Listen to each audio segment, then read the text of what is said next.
11:30 थे। हवेली के आंगन में रखे दिए अचानक टिमटिमाए और फिर एक एक करके बुझ गए। हे भगवान, ये कैसी आवाज थी? रमेश भी घबरा कर उठते हैं। दोनों अंधेरे में चारों तरफ देखने की कोशिश करते हैं। किचन से लगातार खड़खड़ाहट की आवाज आ रही थी। शारदा डरते डरते अंदर गई। मिट्टी के बर्तन जमीन पर बिखरे पड़े थे, लेकिन वहां कोई नहीं था। ये सब अपने आप कैसे गिर गया? रमेश खिड़की के पास जाते हैं और बाहर झांकते हैं। बाहर आंगन में अंधेरा था। रमेश का दिल जोर से धड़क रहा था। कोई ऊपर वाली खिड़की से झांक रहा था। वे दोनों घबराए हुए तुरंत कमरे में लौटते हैं और मीरा के पास पहुंचते हैं। रमेश ने उसका माथा छुआ तो हाथ तपे अंगारे जैसे जल उठा। माँ, कोई मेरे बाल खींच रहा है। मीरा का चेहरा पसीने से भीगा होता है और तकिए पर टूटे हुए बाल बिखरे होते हैं। यह कोई साधारण घर नहीं था। यह थी पाटन की पुरानी हवेली, जो पिछले 100 सालों से अपने रहस्यों के लिए जानी जाती थी। इस हवेली के बड़े बड़े हिस्सों में अब 4 परिवार रहते थे। रमेश और शारदा अपनी बेटी मीरा के साथ, सुधीर अपने बूढ़े पिता के साथ, जोशी जी अपनी पत्नी और 2 बेटों के साथ, और कुछ ही महीनों पहले सबसे किनारे वाले हिस्से में रहने आई थी कमला, अकेली विधवा औरत। दिन में सब कुछ सामान्य दिखता। लोग काम पर जाते, बच्चे खेलते और हवेली किसी आम जगह की तरह लगती। लेकिन रात होते ही हवेली बदल जाती थी। दीवारों पर नमी से अजीब धब्बे बन जाते थे। गलियारों से धीमी धीमी आवाजें सुनाई देती थीं। हवेली में सालों से लोग रहते आए थे।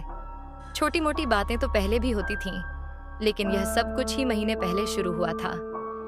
अजीब घटनाएं तेजी से बढ़ने लगीं, और सबसे डरावनी बात, हर रात किसी न किसी के कमरे से अजीब आवाजें आती। और आज बर्तन गिरना, दिए बुझना और मीरा का बुखार। ये इस डरावनी रात की बस शुरुआत थी। अब यह हवेली सिर्फ 4 परिवारों का सहारा नहीं रह गई थी। ये धीरे धीरे एक रहस्यमयी जाल में बदल रही थी। हर रात, हर सुबह कुछ अजीब घटने लगा था, जिसे कोई समझ नहीं पा रहा था। जोशी के घर में दूध उबाला जा रहा था। जोशी जी उबलते दूध का ढक्कन उठाते हैं तो अंदर पूरा दूध फट चुका था। यह कैसा अपशगुन है? हर सुबह दूध ये खट्टा क्यों हो जाता है? सिर्फ दूध ही नहीं, हवेली में बना हर ताजा खाना कुछ ही देर में बासी हो जाता। सुबह की रोटियां दोपहर तक काली पड़ जाती और मीठे पकवान से अजीब सी सड़ी हुई गंध आने लगती। हवेली के आंगन में अजीब गोल निशान दिखाई देते हैं। ये देखो, राख से बने गोल निशान, जैसे किसी ने यहाँ कुछ लिखा हो। धीरे धीरे इन अजीब घटनाओं ने हवेली के दूसरे हिस्सों को भी घेर लिया।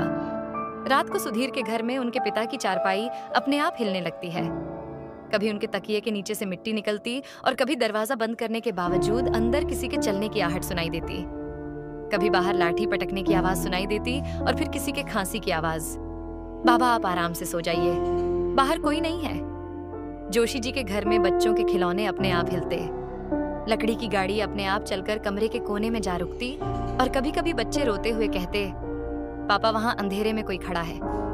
जब जोशी जी देखते हैं तो वहां कुछ नहीं था, सिर्फ अंधेरा फैला होता है। अगर वीडियो अच्छी लगी हो तो वीडियो को लाइक और नेक्स्ट पार्ट के लिए चैनल को सब्सक्राइब करें और बेल आइकन को प्रेस करना ना भूलें। जागते रहे रातों को और देखते रहे।